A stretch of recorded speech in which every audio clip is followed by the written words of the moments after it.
Good evening. Your time is 8 p.m. and Newsplus begins right now. Now, a lot has been happening around you, so it's time to catch you up on your top stories. My name is Wadzanai Sansole, and this is what you can look forward to this evening.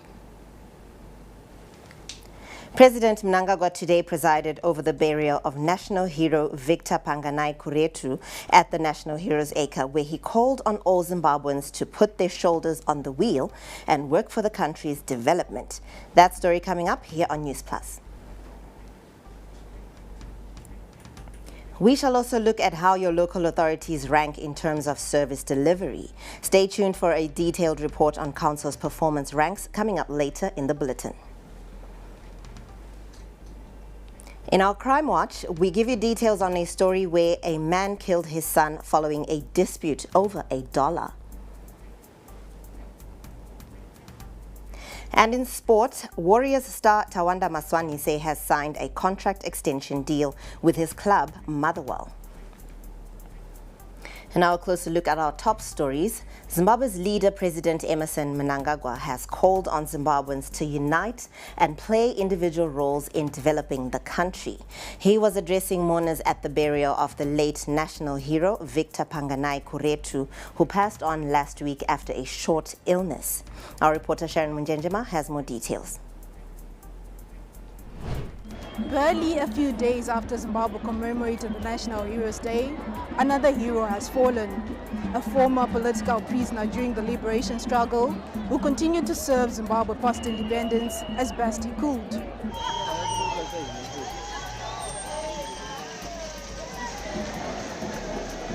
He was laid to rest today among his peers at the National Heroes Acre in Harare. President Mnangagwa, who presided over the burial proceedings, recalled his last meeting with the late Victor Kuretu a few months ago. Only 2 months ago, I was pleased to host him and other veteran leaders, where we discussed, among other things, key aspects of how to move our party and the country forward. Unbeknown to me, that would be our last meeting. The late hero Kuretu passed away at the age of 83 and is survived by his wife Rita, 9 children, and 34 grandchildren. His history of serving Zimbabwe spans from the liberation struggle, where he was in and out of jail from 1964 to 1970. By the time of his death, he served as the national chairperson of the Zimbabwe Ex-Political Prisoners, Detainees and Restrictees Association, as well as a member of the ZANU-PF National Consultative Assembly. President Mnangagwa described him as a hard-working cadre. The nation has lost a loyal, committed, and hard-working cadre who served our motherland consistently during the liberation struggle, as well as after independence in various capacities. President Mnangagwa called on Zimbabweans to unite in developing and moving the country forward. He cautioned those who seek to move backwards, while others are striving to build and progress.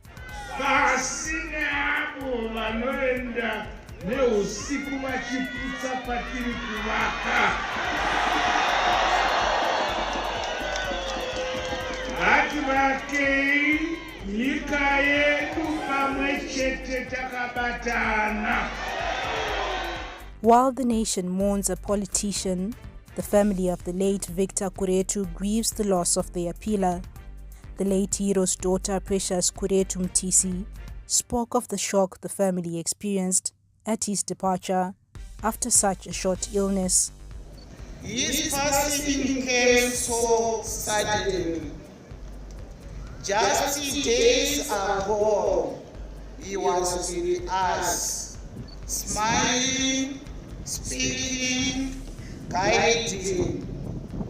His illness was brief, and we never imagined it would take him from us soon.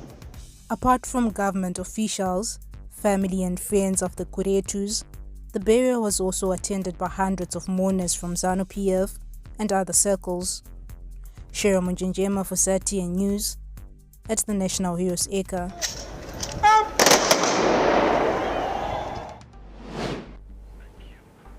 We now take a look at the life of the late national hero, Victor Panganay Kuretu, and his contributions during and after the liberation struggle. The late national hero, born on 3 March 1942 in Gweru, where he completed his primary and secondary education before training as a teacher in Mutare. While in Mutare, he took the role of ZAPU Youth Secretary for Sakuva branch, and he rose through the ranks to become the Deputy Regional Secretary for Manicaland Province. His involvement in political activism made him a target for the Rhodesian regime, leading to his arrest in 1962. Following his release, he was arrested once more in 1965 and spent time at the Sakuva police station. In 1966, Kuretu was arrested again and sent to Gonakudzikwa restriction camp, from which he was released at the end of 1970. Nevertheless, he remained committed to the liberation movement until Zimbabwe achieved independence in 1980. After independence, Kuretu joined Dairy Board Zimbabwe while continuing to engage actively in party structures, serving as ZAPU district chairperson for Mufakose. Following the Unity Accord of 1987, he occupied various positions within ZANU-PF, progressing from district to provincial levels, ultimately becoming a member of the National Consultative Assembly. Upon the establishment of ZEPDRA, he was appointed Deputy Secretary for Information and Publicity, later being elected as National Chairperson in 2005, a position he held until his passing. Last week, Kuretu was honored as a national hero in recognition of his significant contributions to the liberation struggle and post-independence development. He is survived by his wife Rita, 11 children and 34 grandchildren. We now turn to local politics. ZANU-PF President and First Secretary Emmerson Mnangagwa has called upon the youth to defend the country's independence and be torchbearers who carry forward and defend the revolution as the country marches toward Vision 2030 goals. The President said this while addressing the party's National Youth League National Assembly in Harare earlier today. He urged leaders and young people to embrace values that sustain successful businesses, including discipline, integrity, innovation, adaptation, and resilience. I challenge you to take these meetings very seriously and chart the progressive course for young people to build our revolutionary mass partisan PF, as well as all sectors of our country's economy. The future of this country is on your shoulders. These meetings are not social gatherings. These forums are intended to sharpen your ideological strength and strategies, which you must deploy to energize your collective efforts to develop your motherland, Zimbabwe. Now, this meeting comes ahead of the party's annual National People's Conference, set to take place in Mutare from October 13 to 18. The National Youth Assembly is being run under the theme Fuel Youth, Ignite the Future. Now, Vice Presidents Dr. Constantino Chiwenga and Kembo Mohadi, along with the party's chairperson, Comrade Opamuchinguri Kashiri, attended this meeting. ZANU-PF Secretary for Youth Affairs, Tinoma Chakaire, urged the youth to exercise a high level of discipline by following the party constitution. Kune zvakawanda zvinenge zviitika tikuramba tichifamba nedonzvo rekuti hatisi kuda corruption, hatisi kuda indiscipline, but toda kuti vana vateerere gwara remusangano, varespect leadership yavo, vachirespecta zvinangwa zvamunodiwa napresident wavo.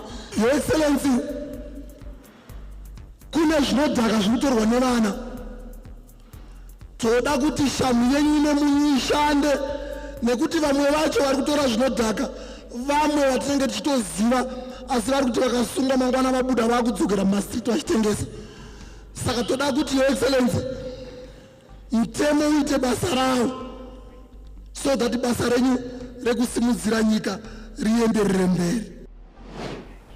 And on to some diplomatic issues now. Zimbabwe and Egypt have reaffirmed their commitment to deepening bilateral cooperation in media, infrastructure, agriculture, tourism and trade as part of broader efforts to strengthen African partnerships under the African Continental Free Trade Area. Information Minister Dr. Jennifer Muswere met Egyptian Ambassador to Zimbabwe, Sawa Moafi, in Harare this Thursday, where the two discussed new avenues for collaboration. Dr. Muswere said the meeting was part of Zimbabwe's ongoing engagement and re-engagement strategy aimed at modernizing the country's media sector while leveraging Egypt's experience in large-scale infrastructure development. At the same time, on how best we can work together in order to support the African Continental Free Trade Area. As you are aware that intra-African trade is very low, but at the same time, for us to be able to deepen our technical, economic and political partnerships as we work together in order to support infrastructure development, in order for us to work together to share experiences in terms of design, EPC and construction, in terms of new cities. Dr. Muswere also highlighted the historical bonds between the two nations, noting Egypt's support during Zimbabwe's liberation struggle under the leadership of the late President Gamal Abdel Nasser, which included training President Mnangagwa and facilitating diplomatic mobilization through the late Vice President Dr. Joshua Nkomo. So we seek to deepen that political, economic and technical cooperation in infrastructure, housing, health and agriculture, in tourism, and also principally in terms of how best we can work together as respective countries in terms of the modernization of our public broadcasting institutions. Ambassador Moafi described the discussions as very fruitful, adding that Egypt remained committed to supporting Zimbabwe across multiple sectors. Zimbabwe is our sister, African sister, and very dear to us, and it's our relations actually politically on its best. And we, Egypt, we really would like to cooperate with Zimbabwe in many fields of development. She also underscored plans for cooperation in tourism, health, agriculture, and media, with a strong focus on capacity building and training for media professionals. We had spoken about how to cooperate between the two countries' media institutions, and especially in the field of capacity building and training. And of course, I expressed our long-standing position of the Egyptian government that Egypt will continue to be committed to its excellent deepening the relations between the two countries, exactly like before the independence. The renewed commitment comes as both countries push for greater intra-African trade, which remains low despite the opportunities presented by the African Continental Free Trade Area. Reporting for ZN Prime, I'm Latu Onyango in Harare. We now look at the DRC conflict. The Southern African Development Community and the East African Community, EAC, held a virtual joint extraordinary summit yesterday, co-chaired by President Emmerson Mnangagwa and his Kenyan counterpart, President William Ruto, to address the security situation in the Eastern Democratic Republic of Congo. Now, the meeting saw the appointment of former Botswana President Mokgweetsi Masisi to lead the panel of facilitators and called for immediate mobilization of humanitarian support to be coordinated by the African Union Commission. It also endorsed the merger of the Nairobi and Luanda peace processes. Now, the resolutions are part of a broader effort to implement the decisions of the first joint EAC SADC summit held on February 8, 2025 in Dar es Salaam, Tanzania, and the second joint summit held virtually on March 24, 2025, as well as the resolutions of the 1261st summit level meeting for the Peace and Security Council of the African Union, which was held on February 14, 2025, and the UN Security Council resolution 2773 held on February 21, 2025. Now, to discuss the outcomes of the summit and other peace efforts, we are joined live by Ranga Mataire, the Zim Papers Group Political Editor. Good evening, Ranga. Thank you for joining us here on Newsplus. How might the African Union's involvement in guiding the merged peace efforts between SADC and EAC impact the effectiveness of regional peacekeeping, especially considering the merging of the Nairobi and Luanda peace processes for the conflict in eastern DRC? Thank you so much for that question. I think the involvement of the African Union can be termed a game changer.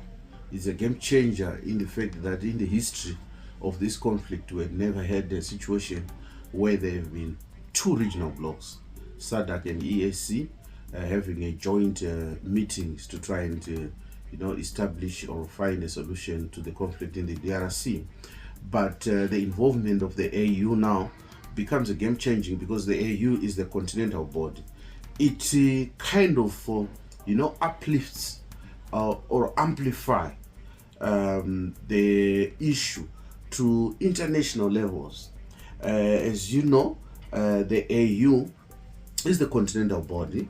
It has lots of advantage in terms of its role in peacekeeping, in terms of its role in mobilization of resources. It has lots of advantages. So in a nutshell, I think the African Union's involvement is a game changer role in bringing peace to the DRC conflict, especially with its ability to coordinate and unify fragments efforts. You have mentioned the issue of the Nairobi and the Luanda process. So it is important that those peace initiatives that have already been initiated should be taken to their conclusion. And I think the Luanda and the Nairobi process are the basis upon which any negotiations, any diplomas can be undertaken. So, Ranga, what are the prospects for lasting peace in the DRC, and what steps can actually be taken to ensure the sustainability of peace-building efforts in the region? The DRC conflict is very complex. It is very complex because it involves a lot of, military outfits or a lot of rebel outfits. So the M23 is not the only, military outfit in Eastern Congo. There are other more than 200 military outfits in Eastern Congo that need to be pacified. The sustainability of long-term peace can only be guaranteed if all the other efforts that are being undertaken by state actors, the one being undertaken by Qatar and the other one being undertaken by the United States, there is need for the African Union to find a way in how those peace processes or those processes can also be combined into a united framework. But fundamentally, all the fragmented initiatives must be united under one initiative. That's the only way that peace can be involved. Yes, there are other initiatives being undertaken by America, which other observers have viewed as being transactional. But I think the initiatives, as good as it may, I think they also need to involve local players, local mediators who understand the historical background to the conflicts. Thank you very much, Ranga. Have a good evening. That was Ranga Mataire, Zim Papers Group Political Editor, sharing his analysis on the joint efforts to silence guns in the DRC. Now, Newsplus will be right back. The Ministry of Local Government and Public Works is urging all government employees residing in ministry-owned residential properties to come forward with feasible payment plans to settle outstanding lease rentals and property purchase balances. The ministry has noted with great concern a significant number of lessees have defaulted on their lease payments, resulting in growing arrears. In accordance with Part 5, Section 12 of the Public Finance Management Act and Section 49(2) of the Public Finance Management Treasury Instructions 2019, accounting officers are mandated to manage public revenue efficiently and ensure all government debts are collected promptly.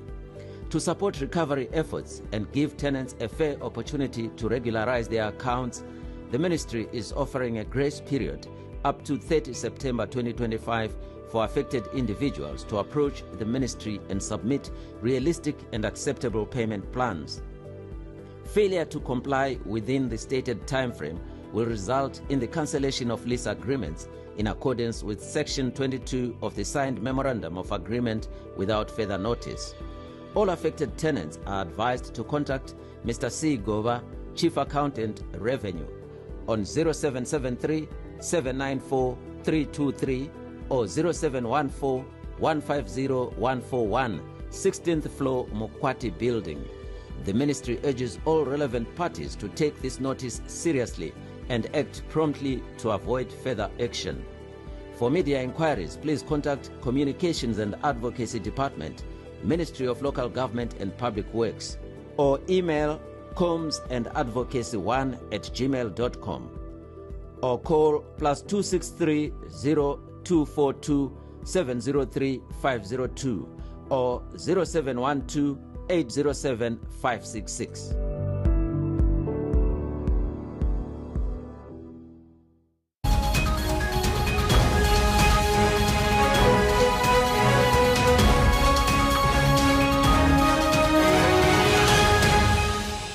More active role in national development, with the government reminding them to. Addressing the 2024 Performance Review meeting, Local Government Minister Daniel Gadwe stressed the need to privatize services in the development of the is empowered, innovate and improve. The outcome revealed that of the country's 92 local authorities, none exceeded their set targets. In the urban category, 32 local authorities were assessed, with 63% falling below target. In rural areas, only 37% managed to meet the set goals. So we are working flat out with the ministry. We appreciate what the Ministry of Finance is going through. The basket is already full and the responsibilities are overflowing. We want to have serious discussions with them so that the devolution funds find an expression at the bottom of the basket. Some of the top performing local authorities, Mvuri Town Council and Marondera Municipality. Bulaya Mayor David Coulthard supported the thrust to privatize services in a bid to meet the target. We are already working on privatization. We are very close to an agreement between the city and a civil engineering consortium to construct a massive new dam, glass block Bapoma Dam, and that, I think, when it happens, will be a very good example. The privatization of certain services is crucial to national development. We have already started using money, private partnerships. There are schools that are being constructed. As I speak now, the construction has already started. As the ministry pushes for timely funding and stronger partnerships, the challenge... Now, to give an assessment of the outcomes from the performance review of local authorities, we are joined live by Ruben Akili, the director of the combined Harare. None exceeded their set targets. As residents, what is your reaction to this? Thank you so much. As recipients of the services which are provided by the local authorities, we are not shocked because service delivery has been on the nosedive. For the past 2 to 3 years, we haven't seen, I would say, significant improve in terms of social service provision. We have seen, reduction in terms of refuse collection, in terms of even the fleet of the local authority, in particular. This time I speak for Harare. We have seen even water production also decreasing When you look at the 2024 results, as these are the 2024 results, they are indicative of what's even really transparent. In fact, things have gone worse. But I think what is very, very important also to look at is that the whole process of these performance assessments, they are also devoid of citizen participation. We would have envisaged a situation where these performance contracts or performance assessments rather they are also client-based, because at the end of the day, some of the process, it is looking on results rather than activities. Hence, you actually see that some officials will end up, or public officials end up looking at the process efficiency rather than delivered. So you would see most local authorities will do well in terms of administration, but in terms of service provision, it will be poor. So we really need to introspect and probably change the tool or the assessment to then be able to include citizen participation. Thank you, Ruben, for sharing the residents' reaction to the underperforming councils. Now, moving on, Zimbabwe and China continue to cement bilateral relations with a new partnership to upgrade the infrastructure of vocational training centers across the country, now in motion. This was revealed by the Chinese ambassador to Zimbabwe, Zhou Ding, when he paid a courtesy call to Skills Audit and Development Minister Paul Mavima earlier today. Zimbabwean authorities have praised the partnership and expressed keen interest to continue deepening collaborations with Beijing. In recent years, China has invested heavily in Zimbabwe, committing over $2.2 billion to multi-billion-dollar projects, primarily in mining and manufacturing. China's support has solidified its position as Zimbabwe's all-weather friend, with bilateral ties yielding significant benefits. The construction of Hwange Thermal Power Station Unit 7 and 8, Kariba South Hydropower and the new Parliament of Zimbabwe at Mount Hampton are some of the signature projects that have cemented cooperation between the two countries. Minister of Skills Audit and Development Paul Mavima says continued collaboration with China will help Zimbabwe develop skills.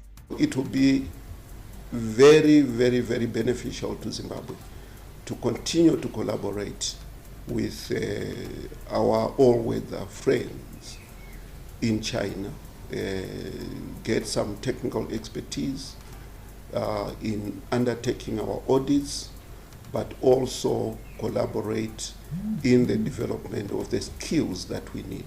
The Chinese government will be working towards infrastructure development and digital technology upgrade in the country's vocational training centers.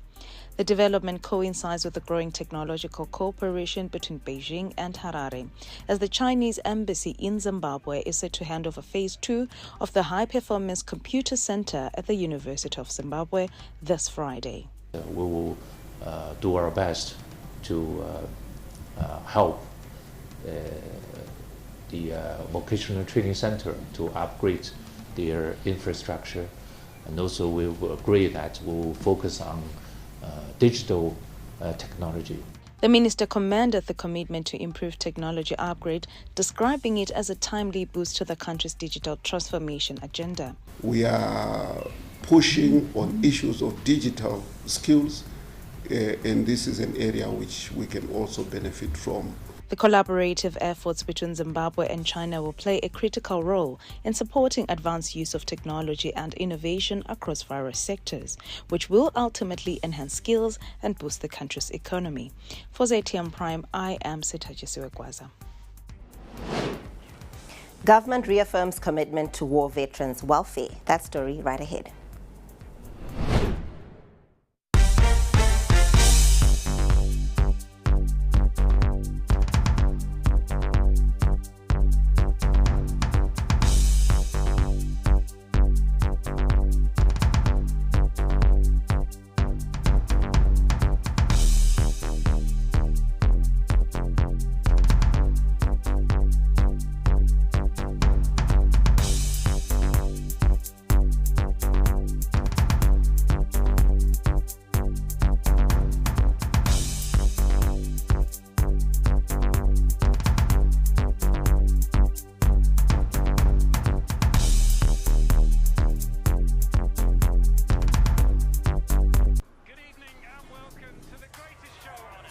people's game. They will be bubbling about this one for weeks and months to come.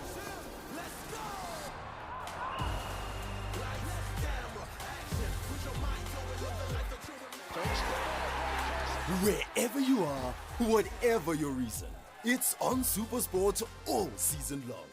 Reconnect and stay connected to DSTV Compact and get the best football on us.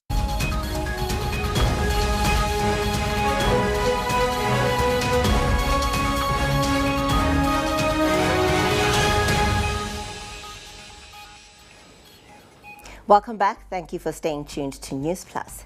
Now, government has reaffirmed its commitment to the veterans of the liberation struggle's welfare after handing over service vehicles to district officers.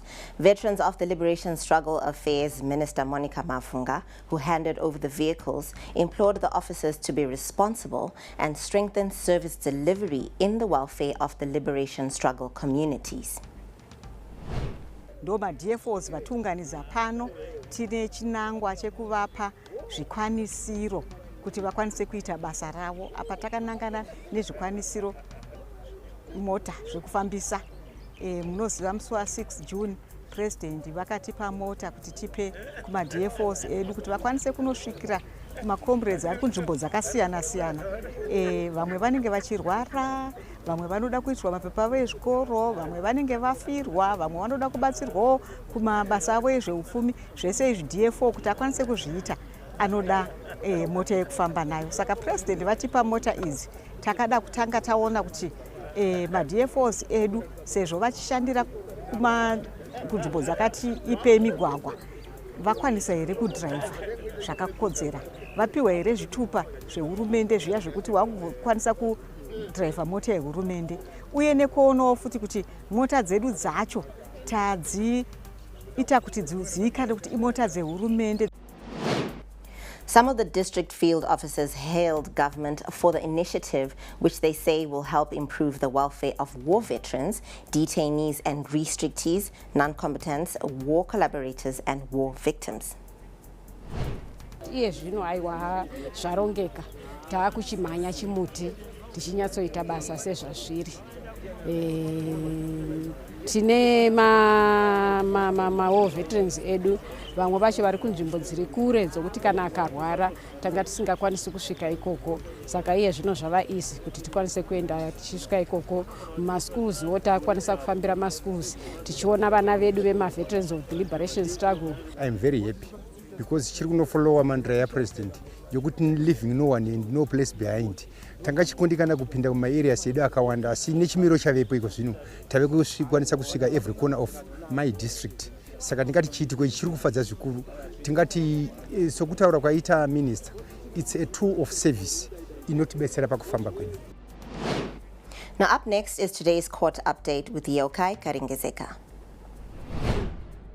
A 52-year-old man from Zivarasekwa, Harare, appeared in court today facing charges of murdering his biological son during a family dispute over $1 United States. Tinei Katsiru was charged with murder and appeared before Harare Magistrate Tapiwa Kuhudzai.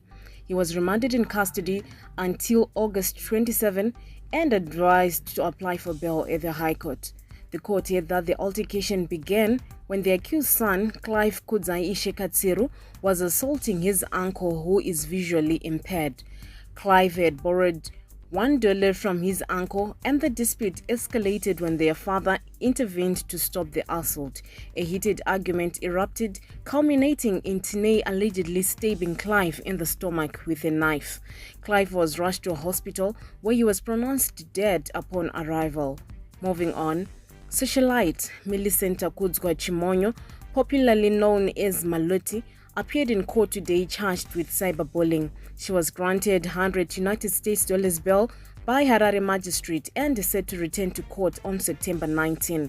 The complainant in the case is Prophet Panganai Passion Java, a social media influencer, music promoter and preacher. Meanwhile, a Vorivit Investment Private Limited a Harare-based company specializing in manufacturing of plasticware, and its representative Tichaona Tekwani appeared before Harare Regional Magistrate Donald Diroway, facing charges of contravening the Exchange Control Act by externalizing foreign currency. The company was granted $500 bail pending trial. According to preliminary investigations, in May 2025, the company imported naphthalene worth $167,058 from South Africa. Although these imports were cleared by the Zimbabwe Revenue Authority at the border, the Reserve Bank of Zimbabwe revealed that Vorivet Investment was not a registered importer. The state alleges that the company failed to make payments for the imports through the formal banking system, raising suspicions of money laundering. Reporting for ZTN Prime, I'm Yokai Kerengezeka. Those were your court updates. We now move on to updates from the world around us. Now, the AU has backed a campaign to end the use by governments and international organizations of the 16th century Mercator map of the world in favor of one that more accurately displays Africa's size. Now, created by cartographer Gerardus Mercator for navigation, the projection distorts continent sizes, enlarging areas near the poles such as North America and Greenland, while shrinking Africa and South America. Now, criticism of the Mercator map is not new, but the Correct the Map campaign led by advocacy groups, Africa No Filter and Speak Up Africa, has revived this debate, urging organizations to adopt the 2018 Equal Earth projection, which tries to reflect countries' true sizes. And still on our global stories, the United Nations Security Council has rejected the announcement of the establishment of a parallel governing authority in areas controlled by Sudan's Rapid Support Forces, RSF. And in a press statement, the Security Council members also expressed grave concern about the implications of such actions, which represent a direct threat to Sudan's territorial integrity and unity and further risk exacerbating the ongoing conflict in Sudan. Now, the Council members reaffirmed their unwavering commitment to Sudan's independence, unity, and territorial integrity. Meanwhile, dozens of retired and reserve Israeli Air Force pilots rallied in Tel Aviv, calling on the government to end the war in Gaza and secure an agreement for the return of the remaining Hamas-held hostages. This footage shows the crowd rallying with banners and flags in the square opposite Israel's Ministry of Defense. We are fighting for 2 years against ghosts, really, not really achieving any real achievement, let's say, against these terrorists. What we're doing today is actually killing our hostages. A war now occupying Gaza will cause directly the killing of the hostages, killing of soldiers, Israeli soldiers that will be killed during this operation, and killing again thousands of Palestinians that will die as well. Now, transport aircraft were seen dropping humanitarian aid over the city of Khan Yunis in southern Gaza on Wednesday. What you're looking at are aircraft which could not be identified, dropping the aid using parachutes. The Israeli army said that 119 packages of food aid provided by several countries were airdropped on Gaza residents. The countries involved in the aid distribution were Jordan, the UAE, Germany, Belgium, France, and Italy. Now, a 40% U.S. ad valorem tariff that took effect on August 6 has pushed most Brazilian seafood exports to the United States above the 50% duty mark, bringing the sector to a virtual standstill. In the port city of Natal, processing plants now work at less than half of their previous capacity. At a processing plant, orders bound for the United States have dried up, and the once bustling workshop has become silent. The 50-year-old plant, once staffed by more than 300 workers, has cut its workforce and left some machines idle.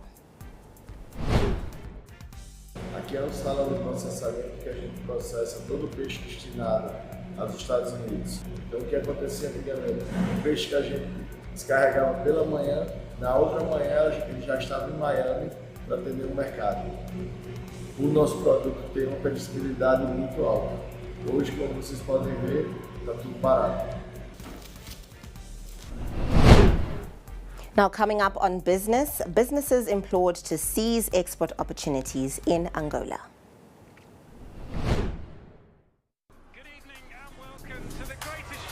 This is a people's game. They will be bubbling about this one for weeks and months to come.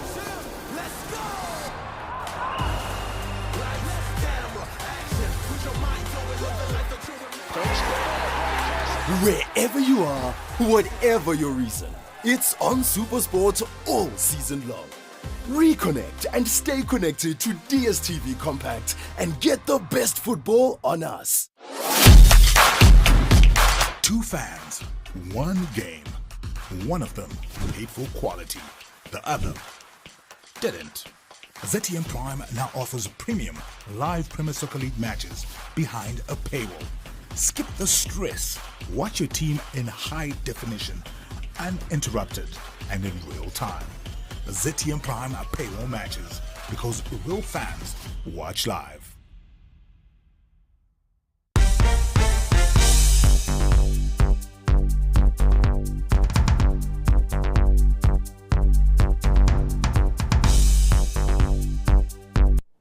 Zimbabwe's ambassador to Angola, Dr. Thando Majamuse, has called on Zimbabweans to capitalize on the strong and cordial bilateral relations between Harare and Luanda by exporting surplus agricultural produce and other products to the Southern African nation. Ambassador Majamuse said Zimbabweans should leverage the historic ties and favorable diplomatic environment to explore trade opportunities. Angola is a country with 37 million people. They've got the capacity, willingness and capacity to buy. They've got the money. The country imports virtually almost everything. Virtually, I really mean it, by almost everything. And I'm talking about feeding 37 million people. There is a market for anything and everything here. I have given examples of some basic commodities such as beef. We have been to a number of chain stores, an example, and other possible distributors we have engaged. They would want beef from Zimbabwe. They know that the beef from Zimbabwe is well accepted worldwide. You recall that before the sanctions we used to have a quota with the EU. And Angola is currently importing beef from as far afield as Brazil. Now, Zimbabwe is prepared to join the global community in commemorating the United Nations International Day of Cooperatives on Friday. Mopamombe Housing in Sanyati, Kadoma will be the venue for the celebrations, which occur at a time when Zimbabwe has increased its gold production from about 20 tons to nearly 40 tons over the past 5 years. Now, this growth is attributed to policy changes that have enabled a greater number of artisanal miners to participate, now accounting for approximately 60% of the country's gold output. We've seen the record production in gold in this country, and we all know that most of the gold is actually being mined by SMEs. And when we talk about those SMEs, we are aware of the fact that 56% of SMEs are women-owned businesses.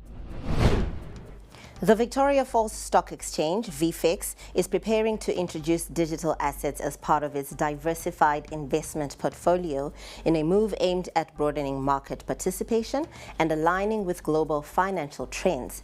VFEX and Zimbabwe Stock Exchange ZSC CEO Justin Goni revealed the development in an exclusive interview with ZTN Prime's Beat the Market, noting that the initiative is expected to open new investment avenues for both local and international investors. If we look at the regulation in Zimbabwe at the moment, it's difficult to do digital assets. You might be aware that there's an international financial center that's been done in Victoria Falls, and VFX will be part of it. And because of that, we expect legislation that allows digital assets on the Victoria Falls Stock Exchange. And what I mean by digital assets is there's one part which is just things like Bitcoin, Ethereum, where you can buy funds that have got that. So that's the first part where you get exposure to that. And the second part is where they digitize physical commodities or they digitize currencies. So if you want exposure to the US or you want exposure to gold or whatever case may be, you can buy a digital asset that has got that. So that's what we expect to be able to launch on our Are there any timelines? So we expect the regulations that's going to be done this year. We expect that to happen early next year. So definitely something that's going to happen early next year. We are talking to a lot of people who are interested to bring it to the market. What we are waiting for is just the regulations which are being worked on. And when that happens this year, next year we should be able to launch this. Now, CFI Holdings has reported a 10% rise in inflation-adjusted revenues for the third quarter to 675 million Zimbabwe gold in the third quarter ended 30 June 2025 from 614 million in the same period last year. This was on the back of strong recovery in the group's sales volumes. Now, Farm City Centre sales volumes grew by 9%. Agri-Foods recorded a 13.9% increase in sales volumes, while Victoria Foods saw a 3% decline compared to the prior year. Now, Eben Mabunda joins us live for insights on the numbers. Good evening, Eben. What do you make of these figures?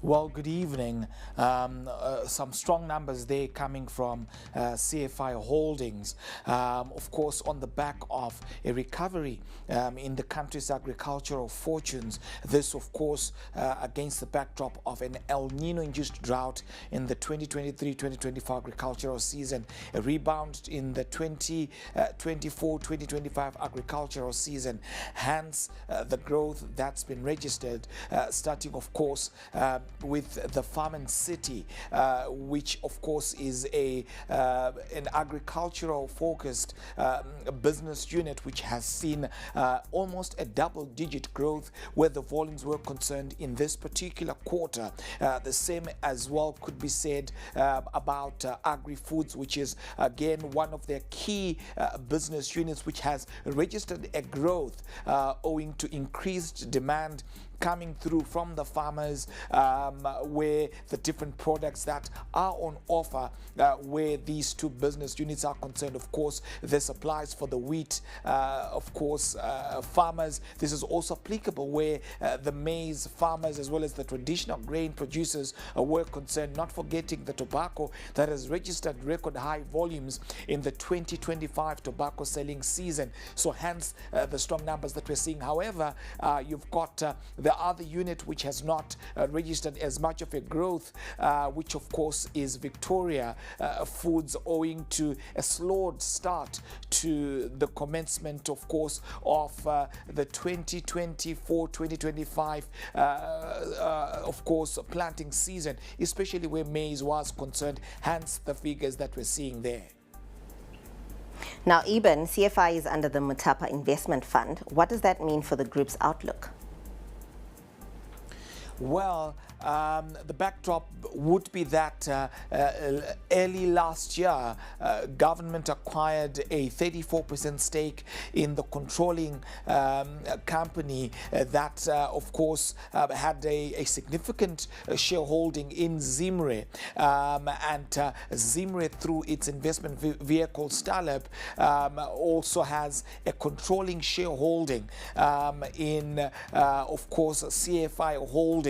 So when you look at that particular matrix, you then put two and two together, and of course Mutapa now controls CFI Holdings, and what this has meant is that it is now housed alongside 29 other entities, including of course Zimri, under the Mutapa investment vehicle, and some reorganization of course is taking place within that particular establishment. And what this means, at least in the interim is that when you look at the financials of CFI, things are expected to continue as before, with expectations of perhaps more funding that could be generated in the medium term through Mutapa, perhaps having a trickle-down effect where CFI is concerned. But its listing is maintained on, of course, the domestic bourse, and the expectation that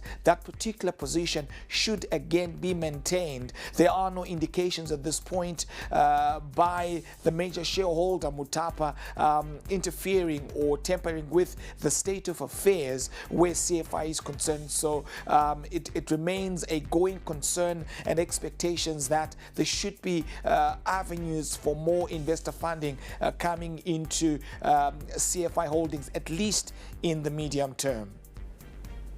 Thank you and have a good evening. That was Iben Mabunda giving us the CFI numbers breakdown. Newsplus will be right back.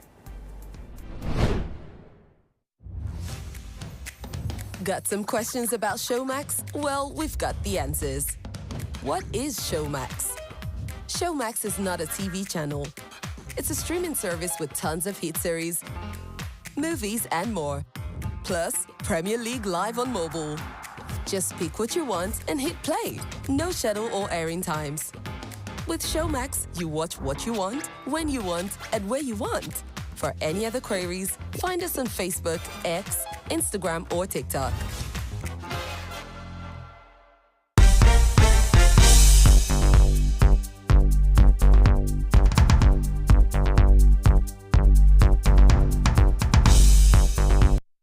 It's time now to take a look at what's happening in the world of entertainment. Now, Dendera music maestro Simon Chimbetu, who departed today, 20 years ago, was many things rolled into one. His fans affectionately called him the master of song, while some described him as a lyrical genius or wordsmith for his artistry in composing and arranging great hits.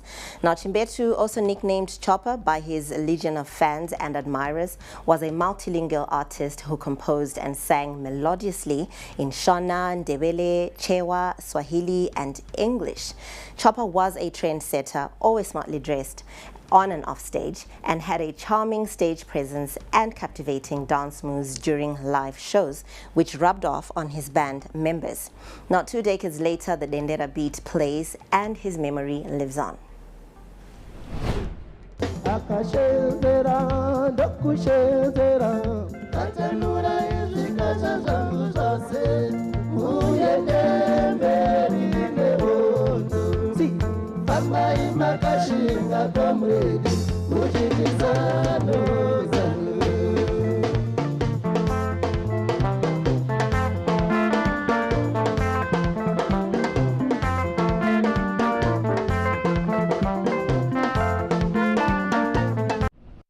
Now, South Korea's Supreme Court has rejected a U.S. composer's allegation that the producers of the inescapably catchy children's song Baby Shark plagiarized his work, ending a 6-year-long legal battle. Jonathan Wright recorded a version of the tune in 2011 based on a children's folk song, and Ping Fong's version was released in 2016. Now, Wright said he owned the copyright to the interpretation, but Ping Fong argued that its version was an arrangement of the same folk song, which is in the public domain. The court ruled that Wright's version had not reached a level of substantial alteration from the original folk song for it to be considered a separate work, which means it is not protected as a separate piece of work under copyright law. Now, Ping Fong's Baby Shark went wildly viral after it was released on YouTube, becoming the most watched YouTube video. Now, coming up is sport.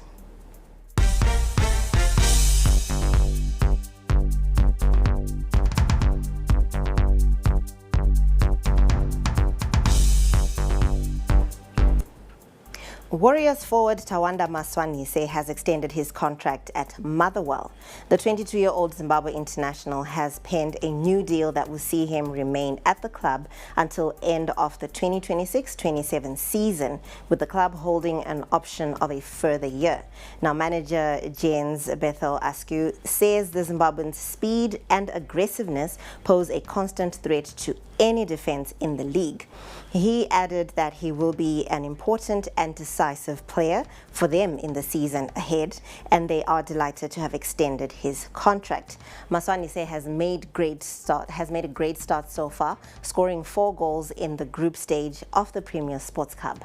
His efforts earned him the Player of the Month award for July. Now, still on sport, Dynamo's head coach Kelvin Kayindu is delighted with the change he has seen since he joined the Glamour Boys earlier this month. Kayindu says the fans have played a huge role in raising the morale and has called on them to rally behind the team now more than ever, as they are the backbone of the team. Dynamos cannot survive without the fans. I think this is a fans-driven team, and we appreciate and we value their effort and the support that they are always giving to the team.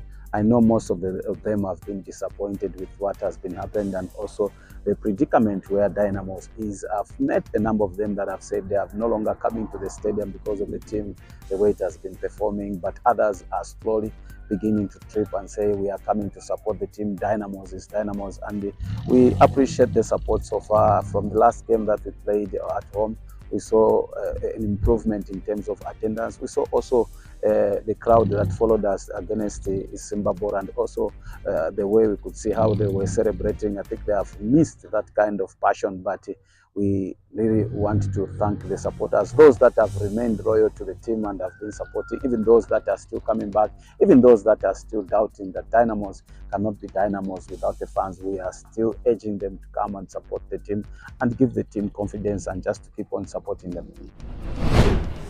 Up next for Dynamos is a clash against fellow basement side Kwekwe United, where they will be expected to collect nothing but maximum points if they are to keep their survival hopes alive. And Kayindu predicts a tricky encounter.